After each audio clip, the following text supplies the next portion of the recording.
jamaah, oh jamaah. Alhamdulillah. Alhamdulillahirrabbilalamin, senang sekali kita masih di Islam itu indah. Tema kita juga masih sama, jamaah yang ada di rumah.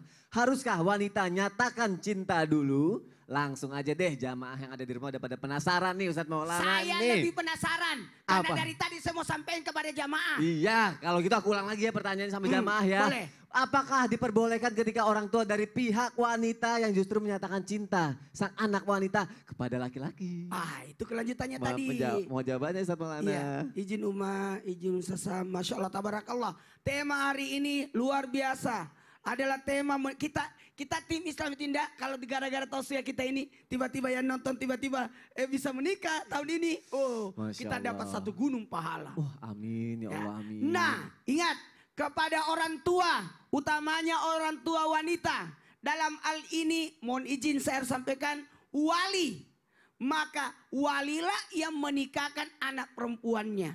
Dalam hal ini gimana? Boleh enggak seorang orang tua menyatakan cinta anaknya kepada sosok seorang laki-laki? Maka jawabannya boleh banget dan sangat boleh. Kenapa? Karena ini adalah bentuk tanggung jawab dari sosok seorang ayah. Sebagai tanggung jawabnya kepada sosok ayah yang menafkahi. Kapan berakhir masa nafkah dari sosok orang tua kepada mohon izin anak perempuannya, sampai ada sosok laki-laki yang meminangnya, yang akad nikahnya, saya terima nikahnya, dengan mahar sekian.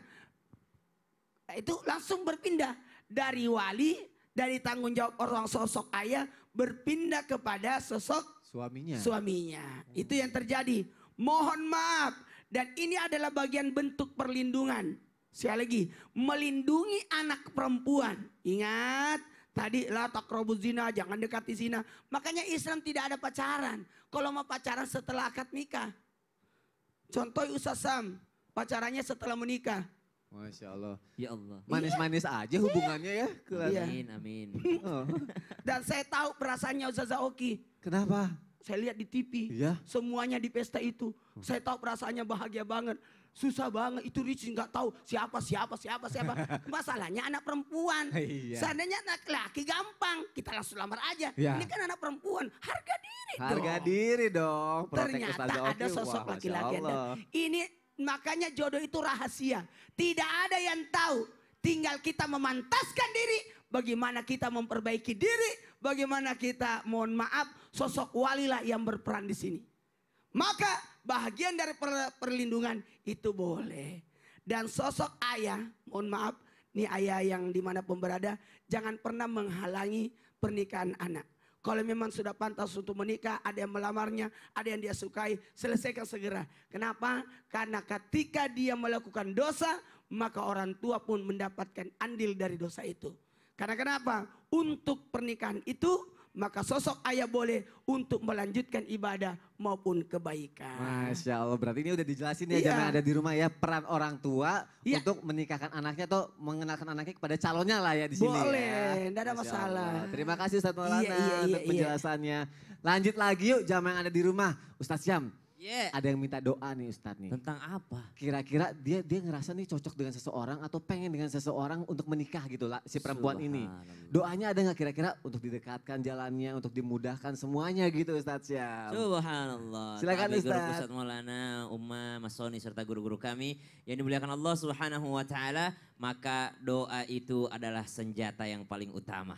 Bagaimana mungkin kita tidak mengandalkan doa? Karena Allah Subhanahu wa taala berfirman, "Wa idza sa'alaka 'ibadi 'anni fa inni qarib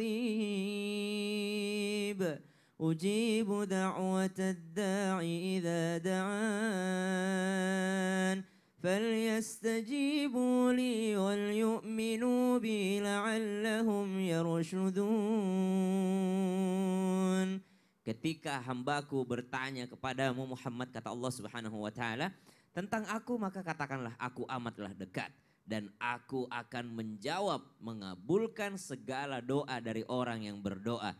Maka kata Allah Subhanahu wa taala, cobalah untuk juga memenuhi apa yang kuwajibkan atas kalian. Falyastajibuli. Allah meminta kita menjaga sholat 5 waktu. Allah meminta kita untuk berpuasa Ramadan. Allah meminta kita untuk mengeluarkan zakat. Maka kerjakan kewajiban-kewajiban yang disyariatkan agama. Setelah itu, wal yu'minu bi, dan tetaplah engkau yakin akan doa-doamu. Percaya akan takdirmu. Percaya akan apa yang digariskan oleh Allah Subhanahu wa taala, la'allahum yarsyudun, agar senantiasa kalian diberikan petunjuk oleh Allah Subhanahu wa taala. Maka doa minta kepada Allah Subhanahu wa taala agar diberikan cinta yang tepat. Wah, subhanallah. Masya Allah. Dan ini doa sering diamalkan oleh guru-guru kita, diamalkan oleh baginda Nabi SAW, dan diamalkan oleh Nabi Daud alaihissalam ketika meminta cintanya Allah Subhanahu wa taala. Allahumma inni as'aluka hubbak. Ya Allah, aku memohon cintamu. Jadi yang pertama diminta bukan cintanya orang yang kita senangi.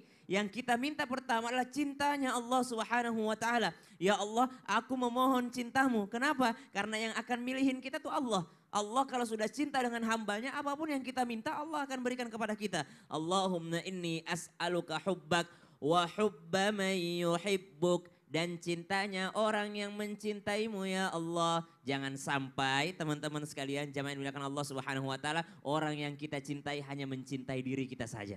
Jangan sampai nanti baru ketahuan setelah menikah, oh ternyata dia cuma mencintaiku, dia tidak mencintai orang tuaku. Ternyata dia hanya mencintaiku ketika aku kaya. Dia tidak mampu menerimaku ketika aku sedang miskin. Ternyata dia mencintaiku hanya karena aku seseorang yang punya nama. Ketika aku sudah tidak punya nama, dia tidak mencintaiku lagi. Maka pilih orang yang mencintai Allah Subhanahu wa taala. Ya Allah, aku mohon cinta daripada orang yang mencintaimu. Wal amalul ladzi yuqarribuni ila hubbik. Dan juga ya Allah, berikan aku kesempatan untuk beramal dan juga amalan-amalanku yang mendekatkanku kepada cintamu. Maka subhanallah teman-teman sekalian, jamaah yang dimuliakan Allah Subhanahu wa taala, mohonlah cintanya Allah dan mohonlah cinta dari orang yang mencintai Allah, dan mohonlah agar dimudahkan beramal yang mendekatkan kepada cintanya Allah. Nah, amal ini ada dua, dari dia dan dari orang yang akan disenanginya tadi. Masya Allah. Terima kasih Ustaz Syam untuk Iya. penjelasannya. Langsung dipraktekkan ya jamaah yang ada di rumah ya doanya ya. Jamaah, aku punya tayangan lagi nih. Telat nyatakan cinta. Wah, kita lihat tayangannya, silakan. Assalamualaikum. Waalaikumsalam. Kamu sehat? Alhamdulillah sehat. Alhamdulillah. Besok ke kampus kan? Iya ke kampus. Emang kenapa? Nggak apa-apa kok, cuma nanya aja.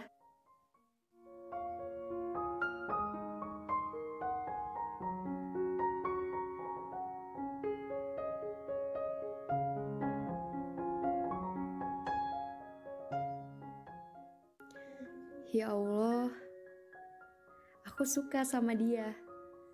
Dia soleh, baik, dan aku yakin dia bisa membimbingku. Tapi gimana caranya ya? Aku takut kalau perasaanku bertepuk sebelah tangan. Mungkin emang aku harus pendem kali ya? Ri, maaf ya, udah nunggu lama. Enggak kok, Far. Ada apa, Ri? Ini mau ngasih undangan. Undangan? Iya. Kisah seorang wanita yang cintanya bertepuk sebelah tangan, jamaah yang ada di rumah. Kalau keadaannya seperti itu, bagaimana nih Ustazah Oki cara seorang wanita menghadapi keadaan ketika cintanya bertepuk sebelah tangan? Mohon penjelasannya Ustazah Oki. Baik, teman-teman yang sedang jatuh cinta, kita sudah sama-sama membahas pada hari ini. Kalau kita memang jatuh cinta dan kita sudah siap menikah, sudah siap lahir batin, maka tidak ada masalah apabila wanita menyatakan keinginannya untuk menikah atau melalui perantara. Tapi bagaimana kalau seandainya cinta itu ditolak? Tentu ada beberapa respon dari kita ketika cinta kita ditolak. Pertama, ada orang-orang yang menerima dengan pikiran bahwa memang itu bukan jodohnya, memang itu sudah takdir Allah Subhanahu wa taala, memang cinta tidak bisa dipaksakan. Ada orang-orang yang seperti itu, legowo, lapang hati. Tapi ada jenis orang-orang yang kecewa, dan ini wajar. Banyak orang-orang yang kecewa tapi tidak berlebih-lebihan. Dan yang paling kita hindari adalah ketika dia marah atau dia sedih berlebih-lebihan. Bahkan ada orang-orang yang sampai melakukan hal-hal yang membahayakan dirinya sendiri hanya karena cintanya ditolak. Teman-teman yang dirahmati oleh Allah Subhanahu wa taala, mari kita belajar lagi-lagi dari kisah orang-orang soleh bagaimana ketika beliau menghadapi cintanya ditolak. Siapa itu? Adalah Abu Darda radhiyallahu anhu. Pada saat itu Abu Darda radhiyallahu anhu adalah tentu saja dari Madinah, orang Madinah atau orang Yathrib ya, yang kemudian kita katakan sebagai orang Ansor. Yang ditolak cintanya bukan Abu Darda, tapi ada satu lagi, Salman Al-Farisi radhiyallahu anhu. Bagaimana ceritanya? Salman Al-Farisi radhiyallahu anhu adalah sahabat Nabi yang berasal dari Persia, yang kemudian datang ke Madinah dan kemudian jatuh cinta pada seorang gadis Madinah. Kemudian minta tolong kepada Abu Darda. Wahai Abu Darda sahabatku, aku mencintai seorang gadis yang tinggal di sana. Tolong bantu aku untuk menyampaikan perasaan cintaku ini kepada ayah sang gadis itu. Karena tentu saja engkau menguasai bahasa Arab yang fasih. Maka bantu aku. Aku bukanlah orang sini, jadi aku tidak tahu mengenai adat istiadat yang ada di tempat ini. Maka pada saat itu apa yang dilakukan oleh Abu Darda dan Salman Al-Farisi. Salman Al-Farisi yang sangat jatuh cinta ini pun mempersiapkan segala sesuatu untuk memberikan hadiah pada gadis itu. Singkat cerita, Salman Al-Farisi dan Abu Darda datanglah ke tempat sang gadis. Kemudian Abu Darda dengan bahasa Arab yang fasih menyatakan, wahai bapak, sahabatku ini adalah sahabatnya Rasulullah, kecintaannya Rasulullah, ingin meminang anak gadismu. Maka bagaimana pendapat anak gadismu? Maka apa kata anak gadis itu kepada ayahnya, membisikkan kepada ayahnya. Salman Al-Farisi yang meminang dia. Tapi apa kata anak gadis itu? Kalau yang meminang adalah Abu Darda, maka jawabannya adalah iya. Artinya gadis ini menolak pinangan Salman Al-Farisi, melainkan menerima pinangan dari Abu Darda. Abu Darda tidak meminang, Abu Darda mak comblang. Tapi sang gadis ini mencintai, menyukainya Abu Darda. Maka apa perasaan Salman Al-Farisi? Yang ditolak itu teman-teman sekalian, beliau berteriak Allahu Akbar. Dan Salman Al-Farisi pun mengatakan, kalau Abu Darda senang dengan gadis itu, aku berikan hadiah-hadiah ini untuk Abu Darda, agar Abu Darda menikah dengan gadis itu. Lihat teman-teman sekalian, ini kisah yang tidak banyak terjadi dalam kehidupan sehari-hari. Apa yang dilakukan oleh Salman Al-Farisi? Salman Al-Farisi paham, cinta tidak bisa dipaksakan. Tidak bisa kita memaksakan cinta seseorang untuk cinta kepada kita, tidak. Yang ada hubungannya tentu tidak akan bisa berjalan sakinah mawaddah warahmah kalau tidak ada rasa suka di dalamnya. Dan kemudian Salman Al-Farisi paham bahwa memang memang itu bukan takdir dari Allah Subhanahu wa taala untuknya. Kenapa? Ada orang-orang yang kecewa. Kenapa ada orang-orang yang sakit hati? Pertanyaannya, apa yang sudah engkau lakukan selama ini?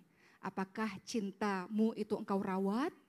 Engkau bertemu dengannya atau bahkan engkau melakukan fisik yang berlebihan kepadanya sehingga engkau begitu mencintainya, atau mungkin hatimu kosong dari kecintaan kepada Allah Subhanahu wa taala sehingga engkau mencintai manusia secara berlebih-lebihan.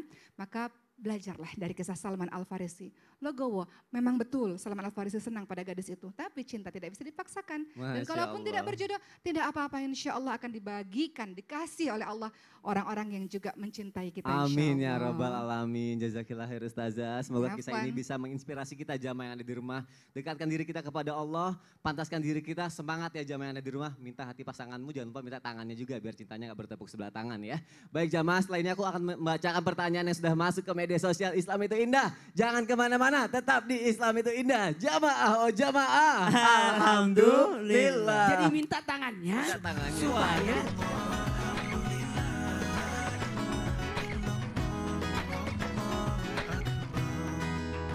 memeriahkan HUT Transmedia. Ayo ikuti lomba video kreatif berhadiah total 100 juta. Terbuka untuk umum, individu maupun kelompok. Kreasikan video berdurasi maksimal 1 menit dengan tema HUT ke-20 Transmedia. Sertakan logo Transmedia dan salah satu atau lebih logo perusahaan di bawah Transmedia di dalam konten video. Upload video ke medsosmu, lalu share link ke insertlive.com mulai 1 November sampai 3 Desember 2021. Info lebih lanjut, klik insertlive.com/lomba video Transmedia.